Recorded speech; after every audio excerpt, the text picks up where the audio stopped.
Assalamualaikum warahmatullahi wabarakatuh. Selamat pagi Bapak Ibu penilai sertifikasi dosen gelombang 1 tahun 2025. Perkenalkan, saya Pupu Dewi Anggraini, salah satu dosen program studi D3 Perhotelan Politeknik Harapan Bersama Kota Tegal. Video ini saya buat untuk melengkapi persyaratan sertifikasi dosen gelombang 1 tahun 2025, yaitu pernyataan diri dosen dalam unjuk kerja Tridharma Perguruan Tinggi atau PDD UKT PT dalam bidang pengajaran.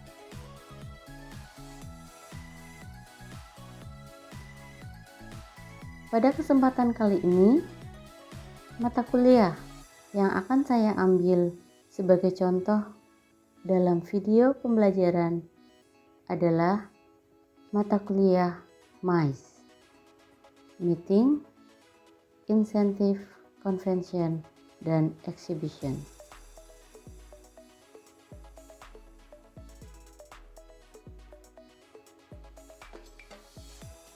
Mata kuliah ini terdiri dari 3 SKS, 1 SKS teori, dan 2 SKS praktikum.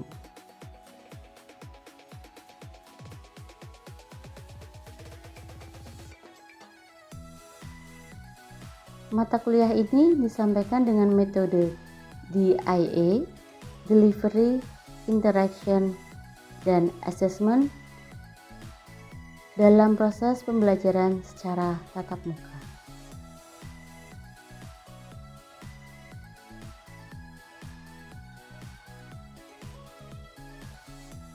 Deskripsi mata kuliah ini adalah mata kuliah yang mempelajari tentang perencanaan, pengelolaan, dan pelaksanaan kegiatan pertemuan, perjalanan insentif, konvensi, dan pameran yang merupakan bagian dari industri pariwisata.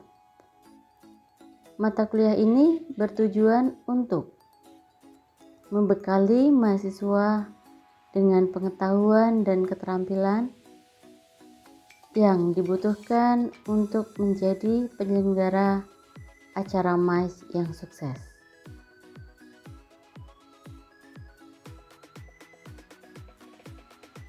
Selain itu, mata kuliah MICE sangat penting bagi mahasiswa yang tertarik dengan industri pariwisata, manajemen acara, dan perhotelan karena memberikan dasar pengetahuan dan keterampilan yang dibutuhkan untuk berkarir di bidang pariwisata.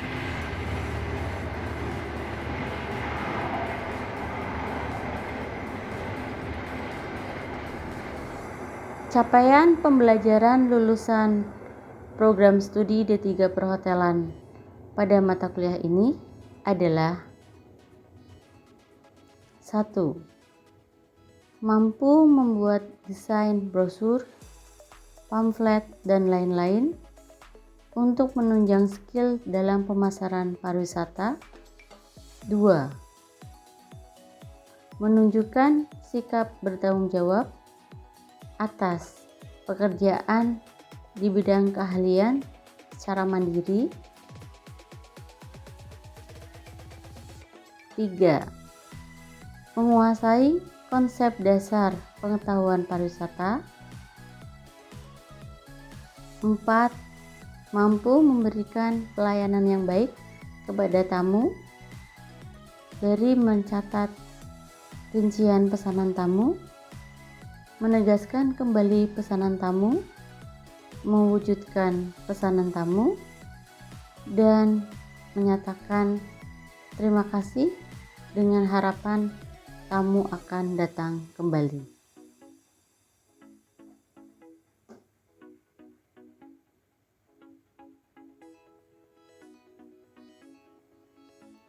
Capaian pembelajaran mata kuliah dalam mata kuliah ini adalah 1.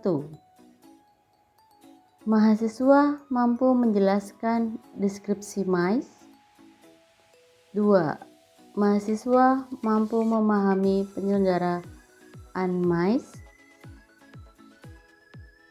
3. Mahasiswa mampu menyusun proposal kegiatan. 4. Mahasiswa mampu memahami teknik penyusunan dan penilaian acara. 5. Mahasiswa mampu menyusun laporan kegiatan event.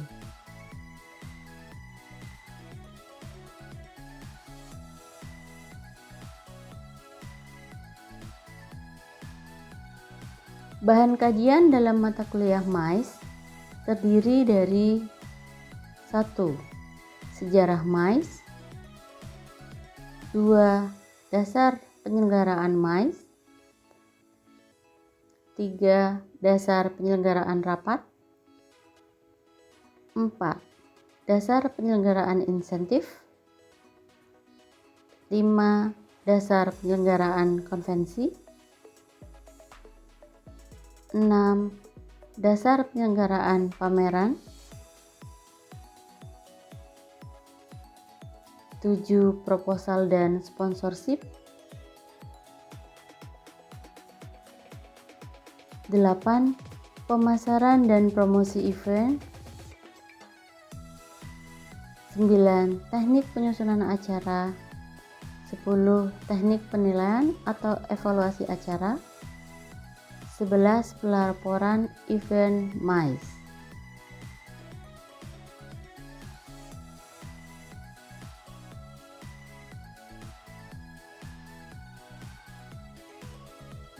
Referensi yang digunakan dalam mata kuliah ini adalah beberapa buku yang berkaitan dengan MICE, dan salah satunya adalah buku Ajar MICE karya saya sendiri tahun 2022.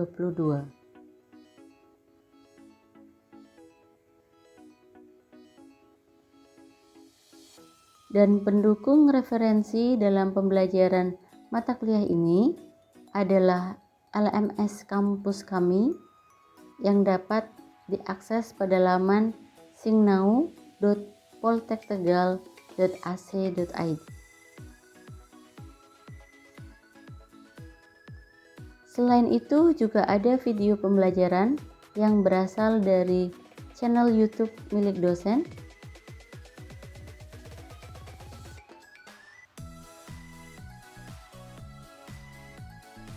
Berikutnya, aspek penilaian terdiri dari beberapa poin, yaitu yang pertama, nilai tugas 10%, praktikum 10%, kehadiran atau presensi 10%, ujian tengah semester 30%, dan yang paling tinggi bobotnya adalah ujian akhir semester yaitu 40%.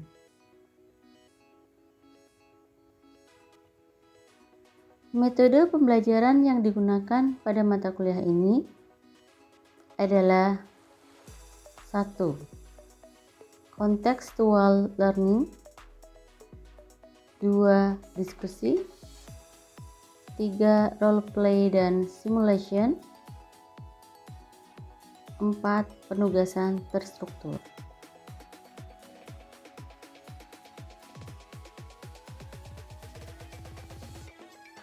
Berikut adalah contoh video pembelajaran yang dilakukan secara tatap muka di dalam kelas.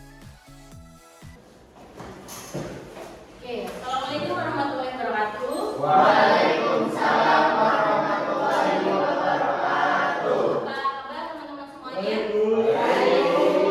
Sehat ya? Sehat. Alhamdulillah.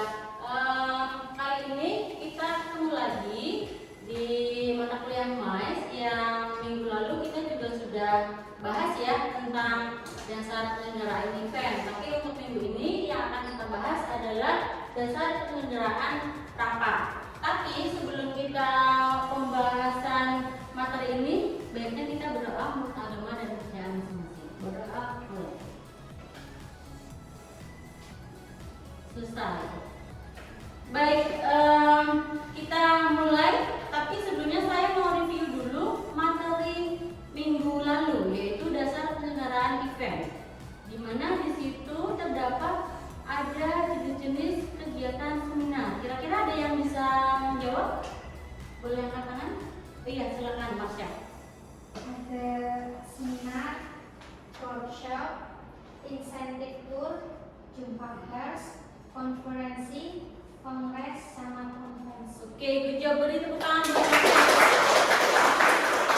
Betul sekali. Berarti ingatan Marsha masih tajam ya. Kalau teman-teman yang lainnya gimana?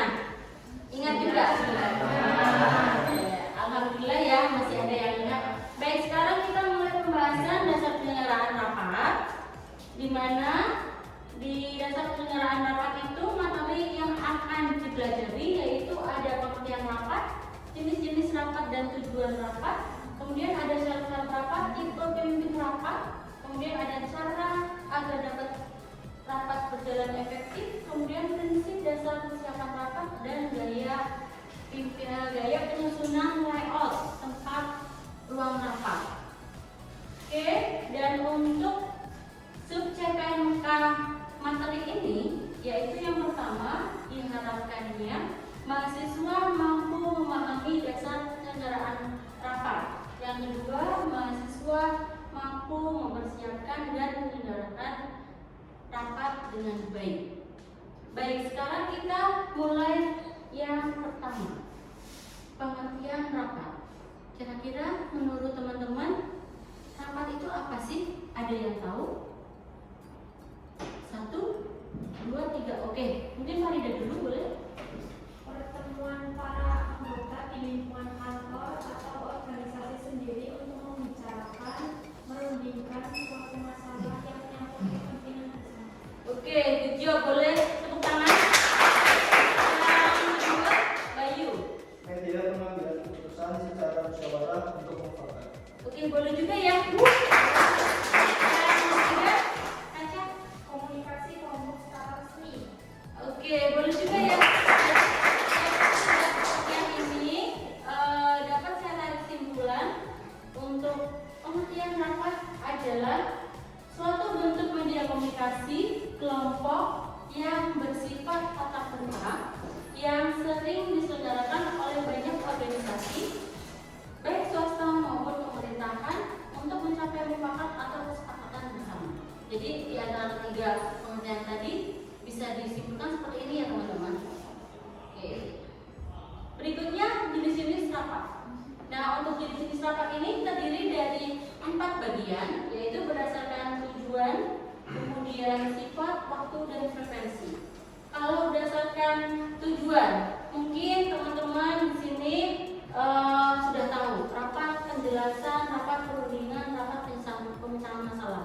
Jadi saya ambil contoh, misalnya teman-teman ada yang sudah PKL di hotel, kemudian dari pihak hotel itu membuat sebuah paket wedding. Nah, pasti kan butuh dirundingkan bersama dengan staf marketing ataupun bagian yang lainnya. Nah, kliennya sudah jadi nih biasanya, kemudian akan dirapatkan. Itu masuk ke rapat penjelasan. Jadi nanti pihak markom biasanya kalau di hotel itu yang membuat brosur pamflet itu ada bagian markom, itu akan membuat brosur atau flyernya dulu yang perlu dirapatkan dijelaskan. Itu masuk ke rapat penjelasan. Kemudian selanjutnya rapat perundingan. Dari flyer yang sudah jadi tadi, seperti paket wedding itu, pasti kan ada ditetapkan harganya. Nah, harga itu kan tidak langsung yang membuat flyer yang menentukan. Pasti ada rapatnya dulu, karena harus compare nih ke hotel yang satu dengan hotel yang lainnya. Apakah harganya masuk di daerah hotel tersebut atau tidak? Jadi perlu adanya rapat perundingan. Kemudian perlu juga adanya rapat pemecahan masalah. Dari yang rapat penjelasan tadi, kemudian perundingan tadi, perlu adanya rapat pemecahan masalah. Kira-kira kalau harganya sudah ditentukan, flyernya tadi bentuknya seperti itu, itinerary-nya isinya seperti apa, sudah ditentukan semua, sudah oke, pasti ada rapat pemecahan masalah. Oke, itu kurang lebih penjelasan rapat berdasarkan tujuan. Kemudian yang kedua, rapat berdasarkan sifat. Ada resmi, tidak resmi, rapat terbuka, rapat tertutup. Nah, kalau yang resmi ini seformal ya, jadi agendanya, protokolnya itu ada. Mungkin ketika pelantikan PPNS atau rapat presiden itu juga bisa dikatakan resmi, atau rapat pimpinan karena memang yang diundang hanya pimpinan-pimpinan, jadi itu resmi. Kemudian tidak resmi, bersifat lebih santai, jadi rapatnya tidak formal tapi lebih santai. Kemudian yang ketiga ada rapat terbuka. Kalau contohnya mungkin pada saat kegiatan sudah, kan itu rapat terbuka juga ya, orang tua mahasiswa dipanggil, diundang, dan juga banyak peserta yang hadir di situ, ada stakeholder juga. Dan yang terakhir ada rapat tertutup. Ini biasanya rapatnya lebih rahasia dan yang diundang hanya orang-orang tertentu saja. Dan berikutnya rapat berdasarkan waktu. Ada mingguan, bulanan, semester, dan tahunan. Kalau ini mungkin udah jelas ya, dilihat dari waktunya, teman-teman pasti sudah jelas semua ya. Oke. Jadi selanjutnya ada rapat berdasarkan frekuensi, yaitu ada rutin dan insidental. Kira-kira ada yang bisa memberikan contoh untuk yang rapat rutin? Boleh kan? Oke, silakan Dwi. Contoh dari rapat itu ada rapat HMP. Oke, mungkin berikan contohnya seperti apa biar teman-teman tahu. Rapat HMP singkatan dari rapat himpunan mahasiswa program teknik.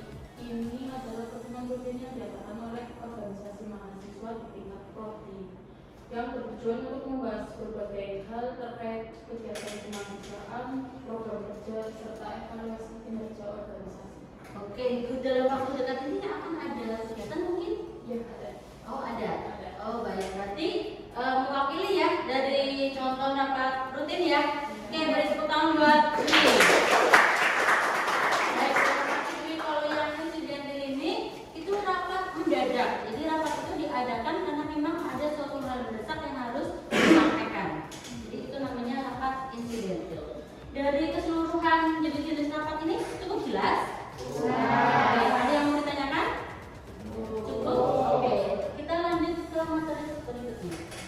Tujuan rapat yang mungkin kita sudah tahu ya, tapi di sini saya hanya berikan sedikit repeat dari informasi yang mungkin teman-teman sudah dapat sebelumnya, yaitu ada untuk memenuhi salah satu ketentuan perundang-undangan atau peraturan. Yang kedua untuk memberikan informasi. Kemudian yang ketiga untuk memecahkan suatu masalah seperti tadi dicontohkan di jenis rapat. Kemudian yang terakhir untuk melakukan kerjasama atau perundingan. Berikutnya adalah syarat-syarat rapat. Kenapa rapat itu harus diadakan? Salah satunya yaitu yang pertama suasananya terbuka. Jadi rapat itu enaknya memang suasananya terbuka, jadi semuanya biar tahu nih ada masalah apa dirapatkan, jadi semuanya tahu. Kemudian partisipasinya aktif, saling memberikan opini, masukan, saran. Yang ketiga dibimbing dan dikontrol. Jadi ada pimpinan, seorang pimpinan yang mengontrol jalannya rapat. Tidak peserta aja nih yang rapat, tapi nggak ada yang melakukan kegiatan pengontrolan. Itu malah kurang efektif ya kalau rapat. Kemudian yang keempat, hindari perdebatan yang tidak berarti. Jadi kalau misalnya pada saat rapat terjadi perdebatan, ada yang debat masalah A, kemudian B udah terjadi debat khusus, itu lebih baik langsung di stop. Jadi dari seorang pimpinan biasanya akan menjelaskan atau mengklarifikasi, oh bukan seperti itu, atau bisa dijelaskan lebih detail lagi. Jadi maksudnya seperti ini, jadi supaya tidak terjadi debat kusir. Yang berikutnya pertanyaannya singkat dan jelas. Jadi nggak bertele-tele ya. Kalau misalnya mau tanya ya langsung aja. Misalnya tadi rapat tentang pembuatan paket wedding, ya ditanya aja, ini nanti target pasarnya siapa? Kan cukup 2 kosakata ya. Jadi jelas, tidak bertele-tele. Ini nanti acaranya gimana ya? Kemudian pesertanya siapa, kan belum jadi. Ini kan mau bikin paket wedding. Otomatis kalau paket wedding yang dibuat dari hotel tersebut pasti kan venue-nya atau tempatnya di hotel itu ya.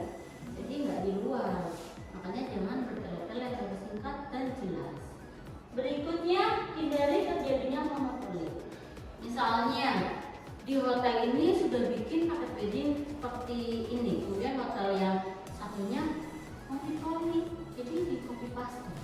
Itu juga harus dihindari. Atau pada saat rapat Iqbal tanya A, kemudian Fatur nimpali, itu juga nggak bagus. Atau misalnya Iqbal mau tanya nggak usah saya aja, itu juga nggak bagus ya guys. Jadi harus dalam rapat itu harus bisa saling memberikan masukan, tapi saran yang positif. Oke, berikutnya tipe pemimpin rapat. Nah, ini tadi pada saat rapat saya singgung tipe pimpinan juga.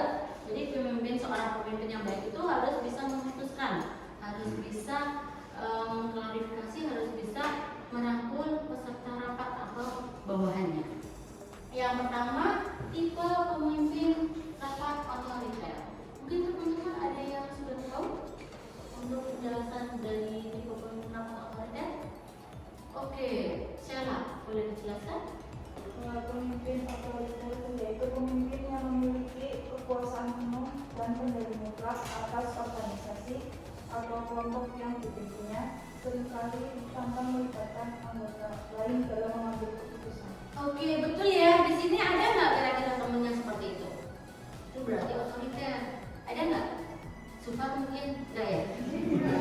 Di sini baik-baik ya. Oke, jadi alhamdulillah nggak ada. Dan itu harus dihindari. Kalau misalnya saya yakin teman-teman ini nantinya akan jadi seorang pemimpin, tapi tolong jangan sampai menjadi seorang pemimpin yang otoriter, karena itu tidak baik. Yang berikutnya ada laissez-faire. Ada yang tahu? Laissez-faire ini tipe pemimpin yang masa bodoh. Jadi ketika mengadakan rapat, pesertanya itu ya jalan masing-masing. Kemudian kalau ada yang debat, ya udah biarin aja. Hasilnya apa juga, ya udah itu hasilnya seperti itu. Jadi nggak jelas. Itu juga nggak bagus. Nah, yang paling bagus adalah tipe pemimpin rapat demokratis. Semua peserta boleh menyampaikan sarannya, pendapatnya, kemudian dikumpulkan jadi satu. Kemudian dari pemimpin itu akan memilah-milah. Kemudian kira-kira yang setuju dengan ini siapa? Jadi atas kesepakatan bersama, mufakat bersama, tidak hanya satu pihak. Jadi adil ya kalau demokratis. Untuk ketiga tipe pemimpin rapat ini jelas? Jelas ya. Kita lanjut ke materi berikutnya. Ada cara agar rapat berjalan efektif. Mungkin boleh dibantu baca. Najwa. Cara agar rapat berjalan efektif, tentukan apakah memang perlu diadakan rapat. Yang kedua, tetapkan tujuan atau target rapat. Yang ketiga, tentukan waktu rapat. Yang keempat, siapkan agenda atau daftar acara. Yang kelima, mulai dan akhiri rapat tepat waktu. Dan yang keenam, catatlah jalannya rapat. Dan yang ketujuh, kelola konflik dengan bijak. Yang kedelapan, take a break. Yang kesembilan, buat kesimpulan hasil akhir rapat. Dan yang terakhir, kembangkan rencana tindak lanjut dan berikan penugasan atas strategi yang ditetapkan. Evaluasi rapat. Oke, terima kasih Najwa. Jadi dari cara agar rapat berjalan efektif ada yang mau ditanyakan tidak? Cukup ya, ini sudah cukup jelas juga. Jadi kita lanjut ke berikutnya, ada prinsip dasar persiapan rapat. Nah, prinsip dasar persiapan rapat ini sering dilakukan selain rapat ya. Itu ada 5W, 1H, ada why, what, who, where, when, and how. Kira-kira ada yang bisa menjelaskan? Oke, Zubar silakan. Yang pertama ada why, kenapa rapat ini diadakan. Yang kedua, what, apa sih yang mau dibahas dalam rapat ini. Yang ketiga ada who, siapa saja yang akan mengikuti rapat. Yang keempat ada where, di mana rapat akan dilaksanakan atau lokasinya. Terus when, kapan rapat akan dilakukan. Dan yang terakhir who, bagaimana proses rapatnya. Oke, terima kasih semua. Jadi sudah cukup jelas ya. Ketika kalian mau mengadakan rapat, tapi dalam arti rapat di sini adalah rapat besar yang ada pesertanya, itu jelas komponennya. Jadi ada kenapa rapat itu diadakan, kemudian apa rapat yang mau diadakan, kemudian siapa pesertanya, di mana, kapan, dan bagaimana jalannya rapat itu. Jelas? Jelas. Berikutnya adalah layout dan gaya penyusunan tempat duduk di ruang rapat.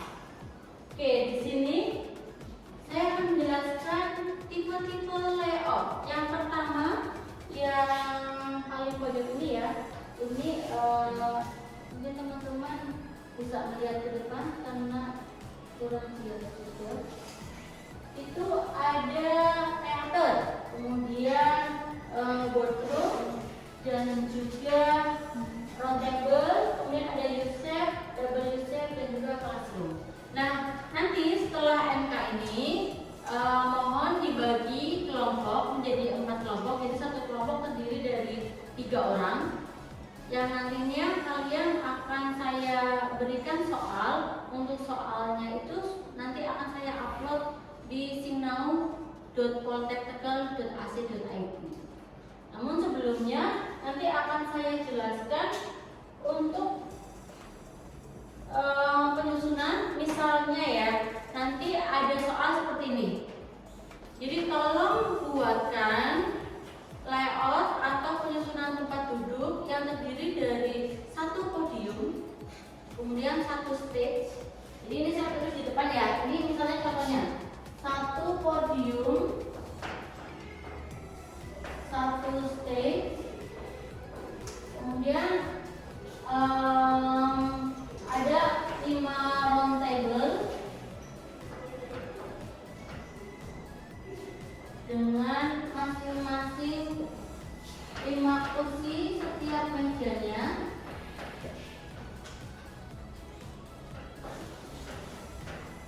Kemudian ada 2 meja coffee break. Terus ada 2 meja lunch atau stand ya.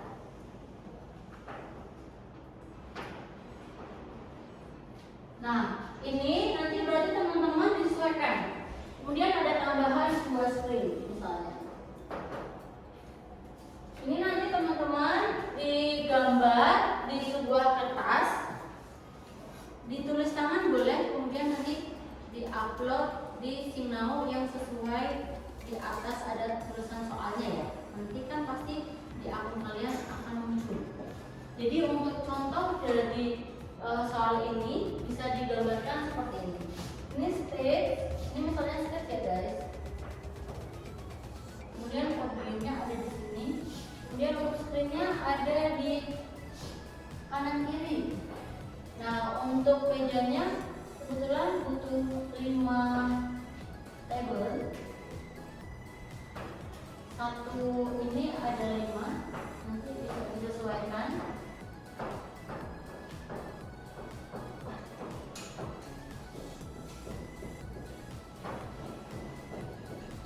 Kemudian masing-masing sini ada, sebelah sini ada untuk coffee break. Ini coffee break ya. Kemudian yang sebelah sini ada untuk buffet. Oke, seperti itu teman-teman. Apakah jelas?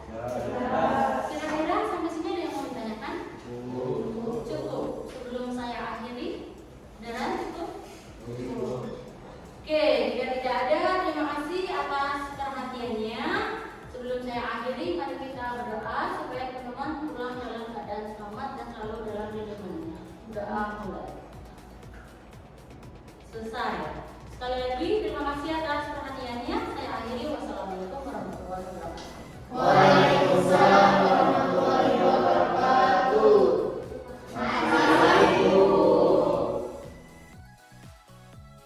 Sekian video pembelajaran mata kuliah MICE pada program studi D3 Perhotelan Politeknik Harapan Bersama Kota Tegal.